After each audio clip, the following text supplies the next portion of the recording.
Hello, I'm Dr. Sangeeta Rawat. I'm professor and head of neurology at KM Hospital and I'm consultant neurologist at Global Hospitals, Parel. My special interest is epilepsy. I have been seeing epilepsy since 1993, since the time I have passed neurology, and I have a wide experience in treating thousands of patients of epilepsy. So आज मैं आपको मिर्गी के इस बीमारी के बारे में कुछ जानकारी देना चाहती हूँ। वो बीमारी क्यों होती है वो तो आप सबको पता होगा, कहाँ तो आनुवंशिक कारण होता है या आपके दिमाग में कुछ खराबी होती है। तो ये जो दिमाग में खराबी होती है उसके लिए क्या इलाज होता है, जो आनुवंशिक होती है उसके लिए क्या इलाज होता है। कारण आप सबको पता रहा होगा, कितने प्रकार की मिर्गियाँ आती हैं वो अभी आपको पता होगा, मगर मैं आज आपको इसका मैनेजमेंट कैसे करना, जब मिर्गी हो जाती है अपने बच्चे को या अपने फैमिली मेम्बर को, तो आगे जाके उसको कैसे मैनेज करना वो आपको मैं बताना चाहूँगी। बेसिकली जो एक बार मिर्गी आपको निदान हो गई तो उसका सही निदान करना बहुत ज़रूरी है। मिर्गी के कई प्रकार होते हैं। अगर आप गलत प्रकार आप मिर्गी का निदान हो गया तो आपकी अगर सही दवाई नहीं लिया जाए तो मिर्गी बढ़ भी सकती है। तो सबसे पहले आपको स्पेशलिस्ट के पास जाना चाहिए और स्पेशलिस्ट के पास से उसका इन्वेस्टिगेशन जो ईईजी, एमआरआई, वीडियो ईजी करते हैं वो करने के बाद उसका सही निदान होना चाहिए। निदान होने के बाद उसका ट्रीटमेंट में दो मेन है, एक तो हम दवाइयाँ देते हैं, दूसरा है हम सर्जरी कर सकते हैं, तीसरा है लाइफस्टाइल मॉडिफिकेशन। तो जो दवाइयाँ 20-22 प्रकार की दवाइयाँ अभी अवेलेबल है, बट हर एक मिर्गी के पेशेंट को अलग प्रकार की दवाई सूट होती है। तो वो कब आपको पता चलेगा, जब आप पूरी तरह से इन्वेस्टिगेट करेंगे, ईईजी करेंगे और किस प्रकार की मिर्गी है वो पता चलेगा, then we will have a correct जो दवाई है वो आप दे सकते हैं। उसके बाद सेकंड इलाज जो है सर्जरी का, उसके बारे में ज़्यादा डिटेल में बताना चाहूँगी मैं। हमारा जो कॉम्प्रिहेंसिव एपिलेप्सी केयर सेंटर है, जो हम पिछले 2001 से चालू किया है, जिसमें पूरा मल्टीडिसिप्लिनरी टीम अप्रोच होता है। So that whole team of doctors will be treating you here.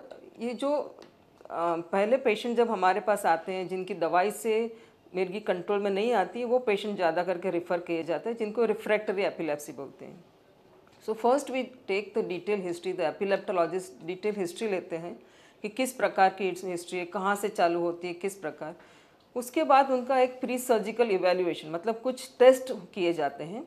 इसमें एक टेस्ट है, पहली टेस्ट है वीडियो ईजी, जिसमें पेशेंट को हम उनकी दवाई थोड़ी कम करते हैं 40-50%, फिर उनको एडमिट करते हैं। एडमिट करने के बाद उनका कंटिन्यूस वीडियो रिकॉर्डिंग रहता है और सर पे वो ईईजी लगाया हुआ रहता है। तो वो कंटिन्यूस रिकॉर्डिंग में हम दवाई कम करेंगे तो उनको एक्चुअल फिट रिकॉर्ड करते हैं। तो वो जो हम फिट रिकॉर्ड करेंगे ईईजी के साथ, तो उनको पता चलता है हमको कि ये दिमाग के एक भाग से चालू हो रही है और कौन से भाग से चालू हो रही है। सो वो बहुत इम्पॉर्टेंट है जब हम सर्जरी के बारे में सोच रहे हैं। तो पहले हम वीडियो ईजी में देखते हैं कि कौन से भाग से फीट चालू हो रही है। फिर हम एमआरआई करते हैं, जिसमें हम 3 टेस्ला एमआरआई, जो बेटर एमआरआई वो करते हैं, टू नो दैट वो एरिया में दिमाग में क्या खराबी है, कुछ गांठ है या फिर कुछ डिस्प्लेजिया है या फिर कुछ इन्फेक्शन है, वो एरिया में क्या प्रॉब्लम है। फिर वो अगर हमको पता चला कि ईजी में भी यही जगह पे है, एमआरआई में भी वही है, तो तीसरी टेस्ट है न्यूरोसाइकोलॉजी टेस्टिंग। इसमें इस प्रकार की एक पेपर पेंसिल बैटरी की टेस्ट आती है, 2-3 घंटे तक लोग टेस्ट करते हैं और उसके बाद वो न्यूरोसाइकोलॉजिस्ट जो है हमको रिपोर्ट देते हैं कि जो भाग हम निकालना चाहते हैं वो भाग काम कर रहा है कि नहीं। एक बार हमको पता चला कि वो भाग काम नहीं कर रहा है, क्योंकि ज़्यादा करके जब वो बीमार हो गया, वो भाग खराब हो गया है जिसमें गांठ है और या फिर श्रिंक हो गया है, तो भाग काम नहीं करेगा। तो वो भाग काम नहीं कर रहा है, मिर्गी वहीं से आ रही है और एमआरआई में भी वही भाग खराब दिख रहा है, तो इन लोगों को हम ऑपरेशन करके वो भाग निकाल सकते हैं। ऑपरेशन करके वो भाग निकालने के बाद हमको ये फिट पूरी तरह से जा सकती है। 100% लोगों को होता है ऐसा नहीं है, बट 70-80% लोगों को हम एपिलेप्सी से क्योर दे सकते हैं। दवाई से हम कंट्रोल कर सकते हैं, but cure is not easy with only medicine. But इस चीज़ से ऑपरेशन के बाद 1-1.5 साल में दवाई भी बंद हो जाती है।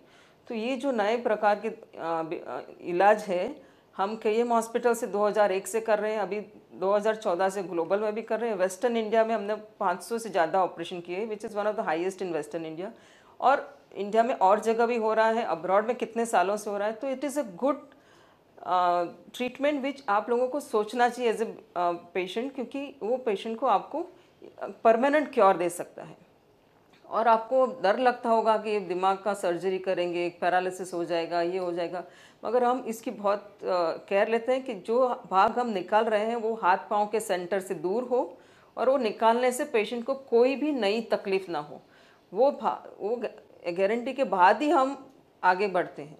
सो ये जो एपिलेप्सी सर्जरी का है वो ऑप्शंस आप जिनको दवाई से कंट्रोल में नहीं आते हैं उनके लिए डेफिनेटली गुड ऑप्शन है और आपको ये सोचना चाहिए।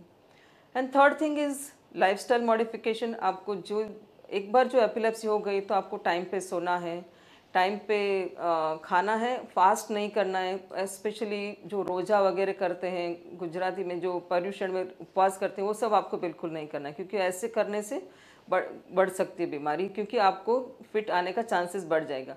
कभी आपको इन्फेक्शन होता है, फीवर होता है, तो भी आप दवाई का एक्स्ट्रा डोज ले लो, क्योंकि वो टाइम पे भी फिट आने का चांसेस बढ़ जाते हैं। तो थोड़ा सा लाइफस्टाइल मॉडिफिकेशन और रेगुलरली दवाई लेंगे तो आप मिर्गी के ऊपर अपना कंट्रोल कर सकते हैं, and you can also live a normal life.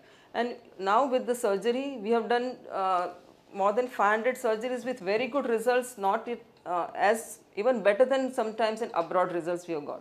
So there are other centers also. So ये बीमारी की ये दूसरे इलाज के बारे में भी आपको सोचना चाहिए। मैं यही कहना चाहूँगी कि मिर्गी के साथ जीना है तो आप होश से जियो, उससे डिप्रेस होने की ज़रूरत नहीं है। There are many stalwarts in India or in abroad in all over the world who have epilepsy, फिर भी उन्होंने बहुत सारी चीज़ अचीव किया है, तो आप भी कर सकते हो। So come out of the shadows, be brave, face the epilepsy and take a proper treatment. Thank you.